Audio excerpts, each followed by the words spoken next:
오늘은 맥추감사 주일입니다.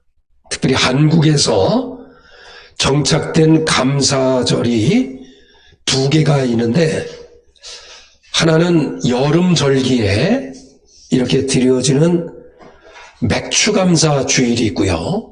또 가을 절기에 보면 추수감사 주일이 있습니다. 이렇게 1년에 두 번에 걸쳐서 과거에 농경사회에서 기초를 두고 있었던 우리나라가 보리와 밀을 수확하고 난 이후에 그 어려운 상황 속에서도 하나님께 감사를 드렸던 그 전통이 지금까지 이어져 내려왔고, 또 가을이 되면 곡식이나 열매를 거둬놓고 또 감사하는 이런 감사의 절기, 추수감사 절기, 이 감사할 수 있는 절기가 이 두 번이 저희 한국의 교회의 전통으로 이어져 내려왔습니다.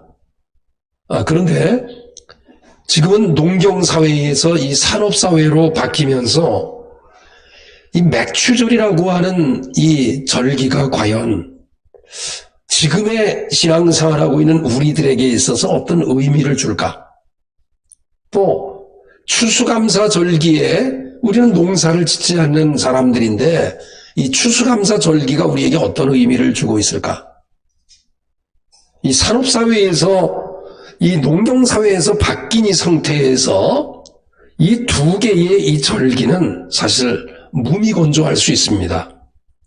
퇴색돼 가기 시작하고 있고, 이러한 두 절기에 대한 의미를 물을 때 좀 회의적일 수가 있습니다. 그러나 구약에서 말씀할 때 하나님께서 모세를 통해서 계속해서 말씀하신 메시지 가운데 하나가 너희들이 절기를 세 개를 꼭 지켜라. 근데 그 중에서 두 개 감사의 절기가 있는데 이것도 또한 지켜라.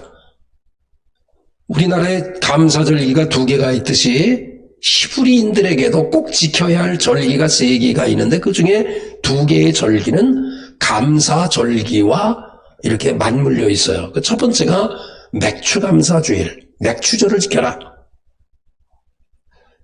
그 맥추절을 지키라고 하는 이 의미 속에는 하나님께서 지금도 이스라엘은 농사를 짓기도 하지만 우리보다도 훨씬 뛰어난 과학을 가지고 있는, 기술을 가지고 있는 나라이기도 해요. 그런데도 불구하고 그 나라는 지금까지도 맥추절을 전통적인 유대인들은 지키고 있다는 말이에요. 그리고 두 번째, 그들도 가을에, 늦가을에 드려지는 감사절이 있는데 수장절이라고 하기도 하고 또 초막절이라고 하기도 해요. 우리가 추수감사절을 지키듯이 그들도 늦가을에 이렇게 감사절기를 드려요. 수장절을 지키라. 그러니까 유월절을 지키라. 그리고 맥추절을 지키라. 그리고 수장절을 지키라. 이 세 가지의 절기를 꼭 지키라고 이야기합니다. 그렇다고 하면 이스라엘도 지금 농경사회에서 벗어난 최첨단의 기술과 과학과 문명을 가지고 있는 그 나라인데 이 세 개의 절기를 지금도 끝까지 지킨다는 말이에요. 그러면 우리나라가 가지고 있는 맥추절이라고 하는 절기, 이 맥추감사 주일과 추수감사 주일도 뭔가 지켜야 되지 않겠는가, 그리고 그 속에 숨겨져 있는 의미가 있지 않겠는가라고 하는 물음을 가질 때 여기엔 답이 확실한 거예요. 이스라엘이 지키듯이 우리도 그 안에 의미 부여해서 지키면 그것이 우리에게 주는 유익이 아주 크다는 거예요. 그러면 하나님께서 왜, 무엇 때문에 이스라엘 백성들에게 이 세 개의 절기를 지키라고 했을까? 라고 하는 이 물음에 세 개의 절기 속에서 얻을 수 있는 교훈 가운데 하나는 과거에 어려웠던 역사를 잊지 마라, 이런 이야기예요. 우리는 과거에 어려웠던 역사를 금방 잊어버려요. 이스라엘 백성들에게 있어서 이 세 개의 절기는 과거에 지극히 어려웠던 역사에서 숨을 쉬고 있었던 조상들의 그 노력과 믿음의 선배들, 이스라엘을 건국한 그 민족들이 어떠한 고난과 역경 속에서 그 나라를 이루어 나가는가를 알 수 있는 것이 유월절이요, 맥주절이요, 그리고 수상절이라는 사실을 알 수가 있어요. 유월절은 어떤 것일까요? 우리나라 8.15 해방처럼 그들이 400년이라고 하는 이 기간 동안 이집트에서 수많은 고난과 역경 속에서 많은 사람들이 노예의 신분으로 많은 사람이 인권이 몰락되고 사람 아닌 사람처럼 살아가는 그런 삶을 살아가던 가운데 그들을 하나님의 능력으로 출애굽한 그 사건을 기념하기 위한 그 절기가 유월절이에요. 유월절은 단순히 과거에 이스라엘의 자기 조상들이 경험한 그 역사로 끝나지 않아요.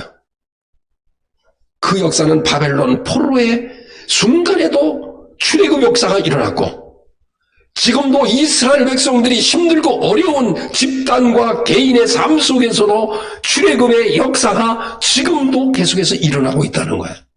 왜냐하면 그 역사의 개념과 그 의미를 잊지 않고 있기 때문에 그래요. 지금 이 자리에도 75세, 80세, 90세를 향한 어르신들이 계세요. 이 어르신들은 우리가 경험하지 아니한 일본의 강점기 시대를 경험한 분이고 6.25를 경험한 분이에요. 수없이 민족사에서 어려웠던 일들을 다 경험한 분들이에요. 근데 중요한 것은 그 기억이 어르신들, 노인들에게만 그 기억을 하고 있다는 거예요. 젊은이들에게 6.25를 물어보면 몰라요.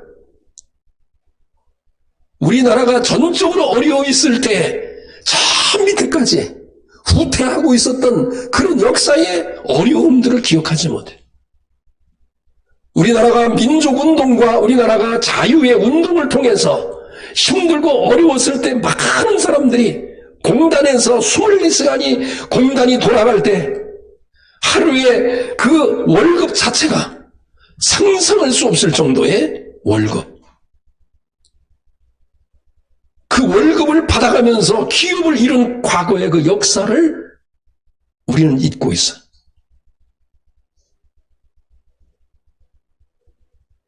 바로 하나님께서 이스라엘 백성에게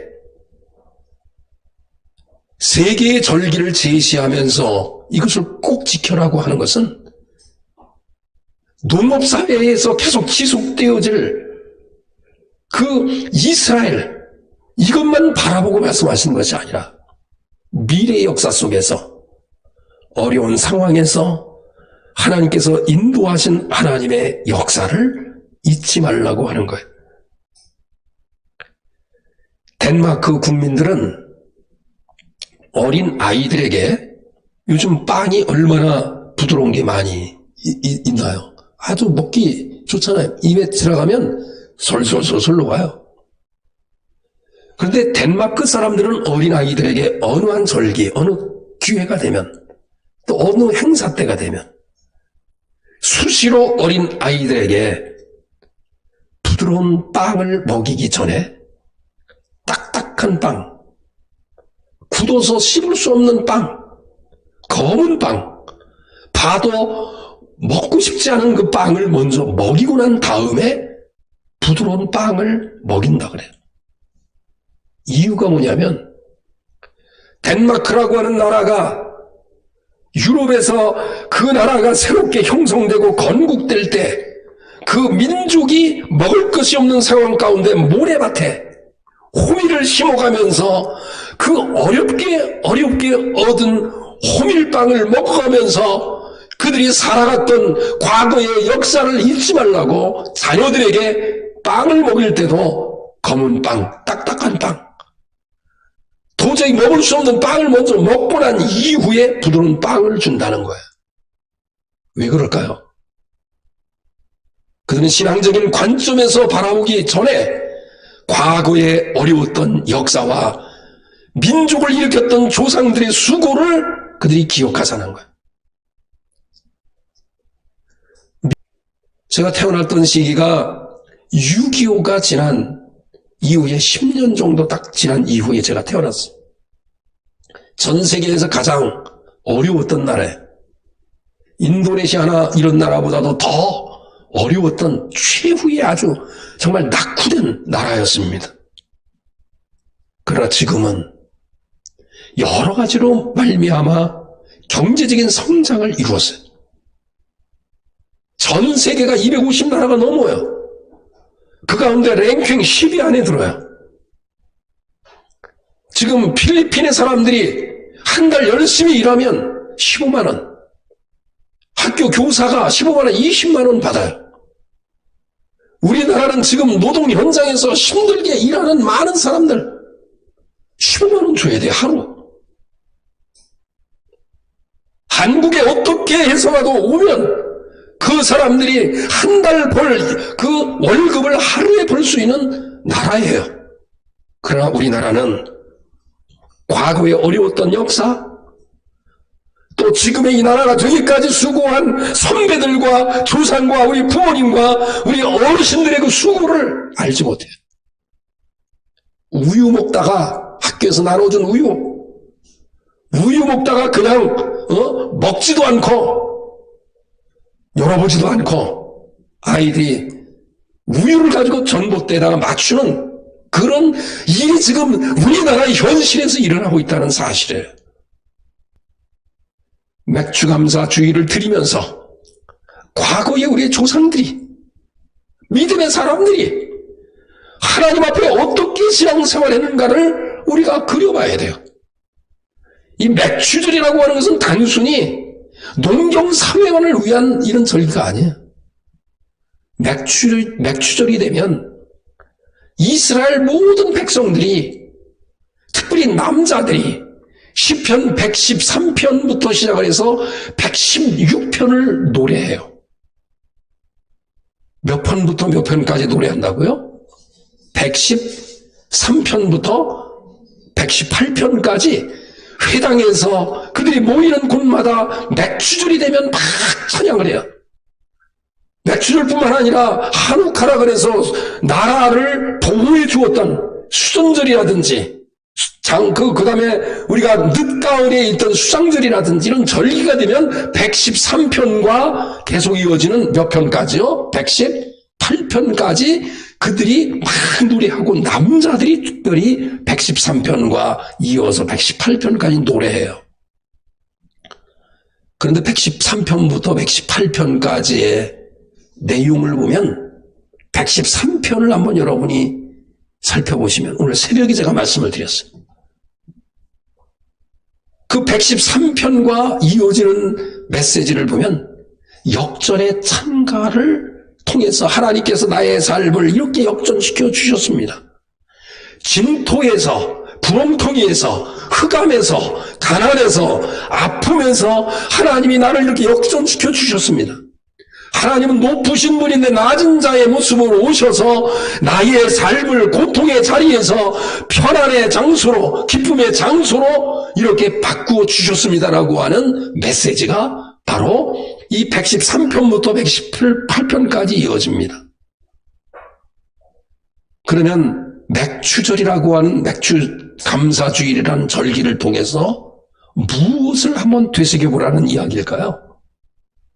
지난 역사 속에서 아픔에서 기쁨으로 바꿔준 하나님을 생각하라는 거예요. 진토에서 구렁텅이에 있었던 나를 하나님의 은혜로 이렇게 세워주셨다고 하는 것을 기억하자는 거예요.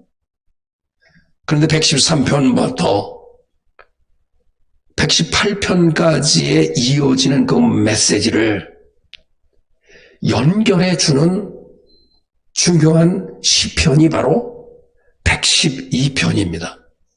그래서 113편부터 118편은 여러분이 지금 맥주절기라고 하는 이 절기를 통해서 이어지니까 한번 읽어보시면 큰 은혜가 될 거예요. 하나님을 찬양합니다. 위대하심을 찬양해요.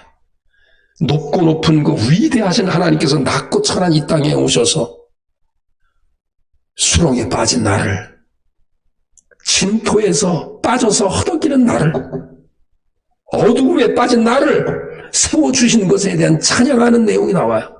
근데 그 내용을 다 112편에서 근거를 두고 있습니다. 여러분 112편을 보겠습니다.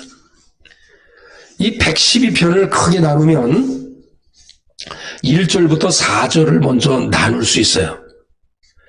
그 1절부터 4절에 있는 말씀은 하나님을 경외하는 자에게 임하는 축복에 대해서 기록되어 있어요. 하나님을 경외하는 자에게 주어지는 축복이 뭐냐? 그리고 5절부터 9절까지의 내용은 하나님을 경외하는 자의 성품은 무엇이냐? 저와 여러분에게 있어서 우리 기독교인들이 정말 중요하게 여겨야 될 것 가운데 하나는 하나님을 경외하는 사람에게 있어서는 하나님께서 주시는 그 축복이 있어요. 그런데 또 하나를 꼭 기억하셔야 돼요. 하나님을 경외하는 자의 성품의 변화를 하나님이 요구하고 계시는 거예요. 예수 믿기 전과 예수 믿기 난 이후에도 성품이 똑같다. 우리가 성품에 대한 이야기를 할 때 세상적인 용어로 여러 가지 표현을 할 수 있어요. 성품이 나쁘면 절대로 성품이라고 하지 않아요. 뭐라고 얘기하는 거예요? 성품이 나쁘면. 성품이 나쁜 사람을 뭐라 그래요? 성질? 더 나쁜 성깔? 뭐 이러잖아요. 예수 그리스도를 믿는 사람이 성질, 성깔 이런 표현을 받아서는 안 된다는 거예요. 예수 그리스도를 믿는 하나님을 경외하는 자의 성품은 어떤 성품이 되어야 하는가? 이에 대한 이 답이 5절부터 9절까지 나와요. 그리고 마지막 10절은 하나님을 경외하지 않는 자의 종말, 그들이 소멸된다는 거예요. 그들이 예수 믿고 신앙생활하는 사람들의 그 모습을 바라보면서 어떠요? 너무너무 부러워하는 거예요. 악인들이 이 믿음의 사람들의 그 행위를 바라보면서 한탄하는 거예요. 와, 저럴 수가. 이를 갈면서 그들이 예수 그리스도를 믿는 사람들을 그렇게 바라봐요. 근데 소멸돼요. 악인들의 욕망은 사라져요. 근데 112편이 113편과 이후에 118편을 연결한다 그랬잖아요. 여러분이 보통 우리가 교회 다닐 때 이런 말씀 많이 들으셨을 거예요. 교회 다니게 되면 하나님께서 복을 주신다. 부자 되게 해주신다. 과거에는 이런 얘기가 많았어요. 가난한 어려웠던 시절에는 예수 믿어 부자가 되고 예수 믿어 건강하고 예수 믿어 형통한다고 하는 메시지를 수없이 선포했어요. 또 그럴 만한 시대에 그것이 통한 시대가 있어요. 번영신학이라고 해서 그 모든 근거가 1절부터 4절에 있어요. 1절부터 4절에 있는 말씀에서 보면 번영신학이 얼마나 성경을 좌편, 우편으로 해석했는가를 알 수 있어요. 한쪽 면만 쫙 해석해낸 거예요. 1절을 보세요. 1절. 1절에 보면 과거의 신앙은 어떻게 편향적이었냐면 하나님을 경외하라 이것이 전부였어요. 그런데 편향적이지 아니한 다른 어떤 신앙은 뭐냐면 여호와를 경외하는 사람은 항상 편향적이지 말고 여호와를 경외하는 사람은 어떻게 해야 돼요? 그의 계명을 크게 즐거워해야 된다. 여러분 하나님을 경외한다고 하면 정말 하나님의 말씀을 즐거워하시고 크게 즐거워할 수 있기를 간절히 축원합니다. 2절에 보면 얼마나 편향적인 번영신학의 주장이 뭐라고 했냐면 여호와를 경외하는 사람은 후손이 땅에서 어떻게 한다고요? 강성한다. 그러나 이것은 너무 편향적이에요. 신앙의 사람들은 그의 후손이 땅에서 강성하지만 무엇을 요구하고 계시는 거예요 지금요?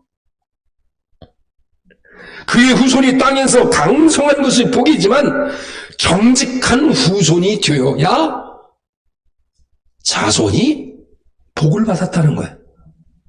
아무리 내 자식이 좋은 직장, 아무리 내 자식이 물질의 풍요함이 있어도 그 자녀가 정직하지 못하고 자녀가 공의를 일삼지 아니하면 절대로 복을 받지 않았다는 얘기를 지금 하고 있는 거예요. 이 이야기를 지금 맥추감사주의를 통해서 우리가 다시 한번 경험해야 돼요. 신앙의 편향성을 맥추감사주의를 통해서 깨야 된다는 거예요. 여호와를 경외하는 자는 3절에 보니까 번영신학의 주장들은 뭐라 그랬어요? 예수 그리스도를 믿고 하나님을 경외하면 어떻게 된다 그랬어요? 부와 재물이 그 집에 있다. 유럽을 봐라. 미국을 봐라. 실제로 그래요. 그러나 더 중요한 것은 그거로 끝나지 않아요. 부와 재물이 그 집에 있지만은 그 재물의 공의가 또 부와 재물을 가진 그 사람에게 공의가 어떻게 있어야 된다고요? 영구히 서 있어야 된다는 거예요. 여러분이 시편 112편을 제가 말씀을 드리려고 하면 이 많은 말씀을 드릴 수 있는 이 시편의 내용을 가지고 있어요. 일단 이 10절에 어떻게 시작하냐면 할렐루야 이렇게 시작해요. 할렐루야. 그 다음에 A가 뭐냐면 아슈레 이시 이런 말이에요. 아슈레 이시. A자 발음 나잖아요. 아슈레 이시. 이게 뭐냐면 뭐뭐 하는 사람은 복이 있다 이런 말이에요.